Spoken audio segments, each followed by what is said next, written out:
వైశాఖ పురాణం మూడో అధ్యాయము. వైశాఖమాసమున చేయవలసిన వివిధ దానములు, వాని ఫలితములు. నారద మహర్షి అంబరీష మహారాజుతో మరల నిట్లనెను. అంబరీష మహారాజా, వినుము. విష్ణుప్రీతికరమగుటచే మాధవమాసమని వైశాఖమునందురు. వైశాఖ మాసముతో సమానమైన మాసము లేదు. కృతయుగమంతటి ఉత్తమ యుగము లేదు. వేదసమానమైన శాస్త్రము లేదు. గంగాజలమునకు సాటియగు తీర్థ జలము లేదు. జలదానముతో సమానమైన దానము లేదు. భార్యా సుఖముతో సమానమైన సుఖము లేదు. వ్యవసాయము చేయుటవలన వచ్చు ధనమునకు సాటియైన ధనము లేదు. జీవించుటవలన వచ్చు లాభమునకు సమానమైన లాభము లేదు. నిరాహారముగా చేసిన తపమును మించిన తపము లేదు. దానము చేయుటవలన వచ్చు సుఖమునకు సాటియైన సుఖము లేదు. దయాసమానమైన ధర్మము లేదు. కంటితో సమమైన కాంతియును లేదు. భోజనతృప్తితో సమమైన తృప్తి, వ్యవసాయముతో సమమైన వ్యాపారము, ధర్మసమమైన మిత్రుడు, సత్యసమమైన కీర్తి లేవు. ఆరోగ్యముతో సమానమగు అభివృద్ధి, శ్రీమహావిష్ణుసముడైన రక్షకుడు, వైశాఖసమమైన మాసము లేవని కవులు వర్ణించుచున్నారు. శేషసాయియగు శ్రీమహావిష్ణువునకు వైశాఖమాసము మిక్కిలి ప్రియమైన మాసము. ఇట్టి మాసమును వ్రతమును పాటింపక వ్యర్థముగా గడపిన వాడు ధర్మహీనుడగుట్టే కాదు, పశుపక్ష్యాది జన్మలనందుచున్నాడు. వైశాఖమాస వ్రతమును పాటింపనివాడు చెరువులు త్రవ్వించుట, యజ్ఞయాగాదులను చేయుట మున్నగువానినెన్ని ధర్మకార్యములను చేసినను వైశాఖమాస వ్రతమును పాటింపనిచో ఇవి అన్నియు వ్యర్థములగుచున్నవి. వైశాఖవ్రతమును పాటించువానికి మాధవార్పితములగావించి భక్షించి ఫలాదులకును శ్రీమహావిష్ణు సాయుజ్యము కలుగును. అధికధనవ్యయముచే చేయు వ్రతములెన్నియో యున్నవి. అట్లే శరీరమునకు క్లేశమును కలిగించు వ్రతములును ఎన్నియో యున్నవి. ఆ వ్రతములన్నీయు తాత్కాలిక ప్రయోజనములను కలిగించును. అంతియే కాదు, పునర్జన్మను కలిగించును. అనగా ముక్తి నీయవు. కనుక నియమపూర్వకమైన వైశాఖమాస ప్రాతఃకాల స్నానము పునర్జన్మను పోగొట్టును, అనగా ముక్తినిచ్చును.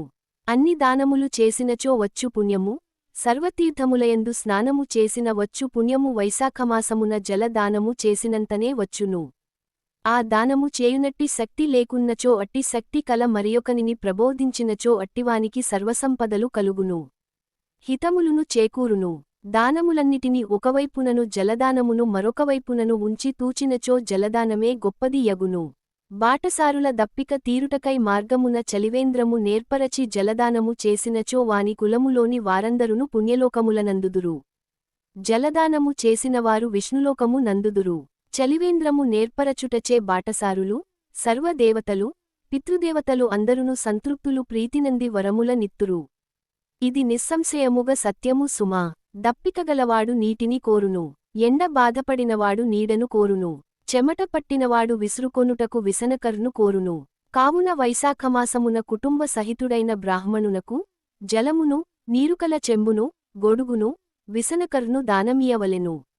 నీటితో నిండిన కుంభమును దానమియవలయును. ఇట్లు దానము చేయనివాడు చాతకపక్షి అయి, చాతకమను పక్షి భూస్పర్శకల నీటిని త్రాగిన చనిపోవును. కావున మబ్బునుండి పడుచున్న నీటి బొట్టులను క్రింద పడకుండా ఆకాశముననే త్రాగియుండును. ఆ నీరే వానికి జీవనాధారమైన ఆహారమని కవులు వర్ణింతురు. జన్మించును. దప్పిక కలవానికి చల్లని నీటినిచ్చి యాదరించిన వానికి కొన్ని రాజసూయ యాగములు చేసినంత పుణ్యఫలము కలుగును. ఎండకుడస్సిన వానికి విసనకర్తో విసిరి యాదరించినవాడు పక్షిరాజై త్రిలోక సంచార లాభము నందును. అట్లు జలము నీయనివారు బహువిధములైన వాతరోగములనంది పీడితులగుదురు. ఎండకుడస్సినవానికి విసురుటకు విసనకర్ లేనిచో పైబట్టతో ఉత్తరీయము విసిరినవాడు పాపవిముక్తుడై విష్ణుసాయుజ్యము నందును.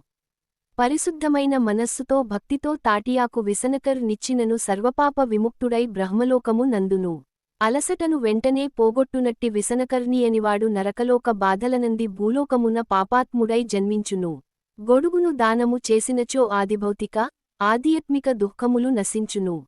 విష్ణుప్రియమైన వైశాఖమున గొడుగుదానమియనివాడు నిలువ నీడలేనివాడై పిశాచమై బాధపడును. వైశాఖమాసమున పాదుకలను దానమిచ్చినవాడు యమదూతలను తిరస్కరించి విష్ణులోకమును చేరును మరియు ఇహలోకమున బాధలను పొందడు, సర్వసుఖములనందును. చెప్పులు లేక బాధపడువానికి, చెప్పులు లేవని అడిగినవానికి చెప్పులను దానము చేసినవాడు బహుజన్మలలో రాజగును. నిరాధారులకు, బాటసారులకు ఉపయోగించునట్లుగా అలసట తీర్చునట్లుగా మండపము మున్నగువానిని నిర్మించినవాని పుణ్యపరిమాణమును బ్రహ్మయును చెప్పజాలడు. మధ్యాహ్నకాలమున అతిథిగా వచ్చినవానిని ఆహారమిచ్చి ఆదరించినచో అనంత పుణ్యము కలుగును. అంబరీష మహారాజా, అన్నదానము వెంటనే తృప్తిని కలిగించు దానములలో అత్యుత్తమము. కావున అన్నదానముతో సమానమైన దానములేదు. అలసివచ్చిన బాటసారిని వినయమధురముగా కుశలమడిగి యాదరించిన వానిని పుణ్యము అనంతము. ఆకలిగలవానికి భార్య సంతానము గృహము వస్త్రము అలంకారము మున్నగునవి ఇష్టములు కావు, ఆవశ్యకములు కావు. అన్నము మాత్రము ఇష్టము ఆవశ్యకము. కాని ఆకలి తీరినచో నివ్యన్నియు నిష్టములు ఆవశ్యకములు నగును. అనగా అన్నము భార్య మున్నగువారికంటే ముఖ్యమైనది, ప్రశస్తమైనది. అట్టి అన్నదానము అన్ని దానముల కంటే నుత్తమమైనదని భావము. కావున అన్నదానముతో సమానమిన దానము ఎంతకు ముందులేదు, ముందుకాలమున గూడనుండబోదు. వైశాఖమాసమున అలసిన బాటసారికి జలదానము, ఛత్రదానము, వ్యజనదానము, పాదుకాదానము, అన్నదానము మున్నగునవానిని చేయని వారు పిశాచమై ఆహారము దొరుకక తన మాంసమునే భక్షించునట్టి దురవస్థను పొందుదురు. కావున అన్నదానము మున్నగువానిని యథాశక్తిగా చేయవలయును. రాజా, అన్నమును పెట్టినవాడు తల్లినిదండ్రిని తన ఆదరణ మున్నగువానిచే మరపించును. కావున త్రిలోకవాసులందరును అన్నదానముచే సర్వోత్తమమైన దానమని మెచ్చుచున్నారు. జన్మనిచ్చిన తల్లిదండ్రులు కేవలము జన్మనిచ్చిన అన్నదాతలు మాత్రమే. కన్నందులకు అన్నము పెట్టవలసిన నైతిక బాధ్యత వారికి కలదు. కాని అన్నదానము చేసి జీవితమును నిలిపినవాడు తల్లిదండ్రుల కంటే నిర్వ్యాజమైన ఉత్తమ బంధువు. నిజమైన తల్లియు తండ్రియు అన్నదాతయే. కావున అన్నదాత సర్వతీర్థ దేవతాస్వరూపుడు, సర్వదేవతాస్వరూపుడు, సర్వధర్మ స్వరూపుడు. అనగా అన్నదానమున అన్ని తీర్థములు, వానిలో స్నానము చేసిన పుణ్యము, సర్వదేవతలు వారిని పూజించిన ఫలము, సర్వధర్మములు అన్ని ధర్మముల నాచరించిన ఫలము కలుగునని భావము. వైశాఖ పురాణము 3వ అధ్యాయము సంపూర్ణము. సేకరణ ఇటికెల వెంకట్ బాలయ్య.